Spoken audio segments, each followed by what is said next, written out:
अस्सलाम वालेकुम students, welcome to easy maths. आज हम एक्सरसाइज 1.2 का क्वेश्चन नंबर 1 का पार्ट नंबर 5 डिस्कस करने जा रहे हैं। प्रीवियस वीडियो में मैंने आपको काफ़ी डिटेल में रैशनलाइजेशन के मेथड के बारे में बताया था कि जिसमें हम डिनोमिनेटर का कॉन्जुगेट लेते हैं और उसको न्यूमरेटर और डिनोमिनेटर दोनों के साथ मल्टीप्लाई कर दें तो हमारे पास जो डिनोमिनेटर है वो रैशनलाइज हो जाता है, वो सॉल्व आउट हो जाता है। ठीक है, तो चलते हैं अपने फर्स्ट स्टेप की तरफ। जैसा कि अभी मैंने आपको बताया कि आपने डिनोमिनेटर का कॉन्जुगेट लेना है, तो कॉन्जुगेट लेकर ये क्या बन जाएगा, √3 माइनस √2 बन जाएगा। तो सबसे पहले हम लिखेंगे बाय रैशनलाइजेशन, बाय रैशनलाइजेशन,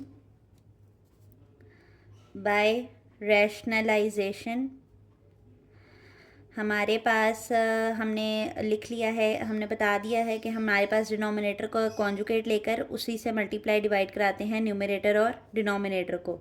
ठीक है, तो √3 प्लस √2 को हम किससे मल्टीप्लाई कराने जा रहे हैं, √3 माइनस √2 से और √3 माइनस √2 से।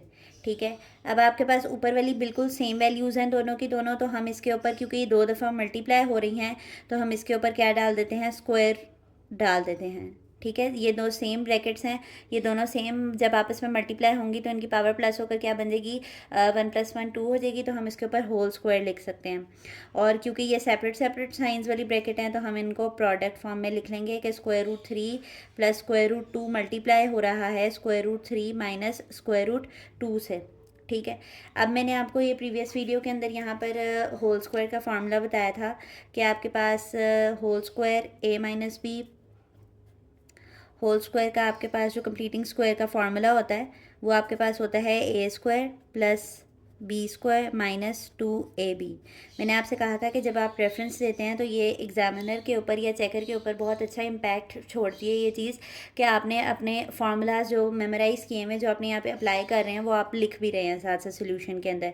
तो रेफरेंस देना बहुत इंपॉर्टेंट होता है। और नीचे वाला फार्मूला भी हम साथ ही रेफ़र कर लेते हैं कि a + b और a - b फॉर्म में अगर हमारे पास कुछ लिखा हुआ हो तो वो हमारे पास a² माइनस b² के बराबर होता है।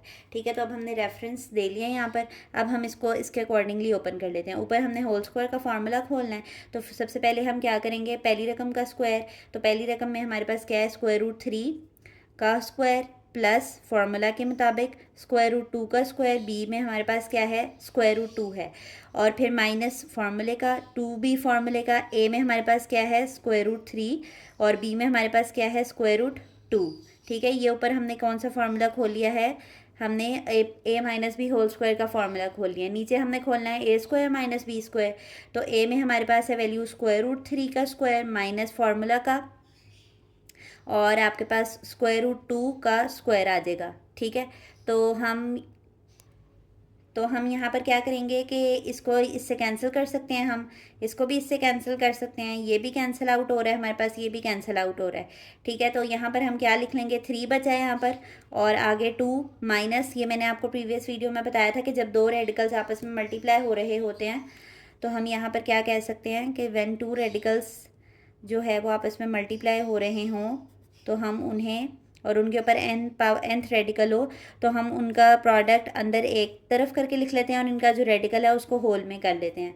तो हम यहाँ पर भी यही चीज़ अप्लाई करने लगे हैं कि 2 हमारे पास बाहर है, वो तो हमने लिख लिया, और यहाँ पर क्या आ जाएगा, 3 × 2 = 6। ठीक है, और नीचे हमारे पास क्या आ जाएगा, 3 और -2। ठीक है, 3 + 2 कितने होते हैं हमारे पास, 5 माइनस 2 स्क्वायर रूट क्या आ जाएगा, 6, 3 - 2 क्या होता है, 1।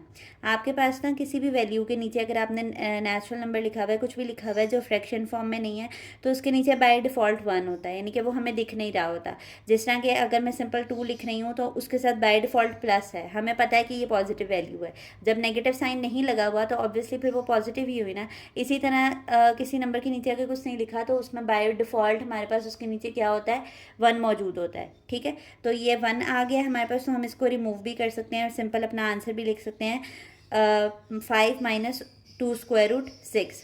तो यही हमारा रिक्वायर्ड आंसर था जो कि हमें इस सोल्यूशन में निकालना था।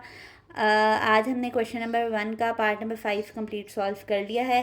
होप आपको ये वीडियो समझ आई होगी, और अगर आपको हमारे लेक्चर्स आसान लगते हैं तो हमारी वीडियोस को लाइक कर दिया करें और चैनल को सब्सक्राइब कर दें, ताकि ऐसी ही आसान वीडियोस आपके पास आती रहें। इन वीडियोस में ना सिर्फ आपको नोट्स बनाने का सिखाया जाता है, बल्कि आपको सोल्यूशन भी बहुत डिटेल में सिखाया जाता है। तो हमारी वीडियोज़ को लाइक और सब्सक्राइब करके हमें मोटिवेट करें, ताकि ऐसी वीडियोज़ हम आपके लिए बनाते रहें। अल्लाह हाफ़िज़।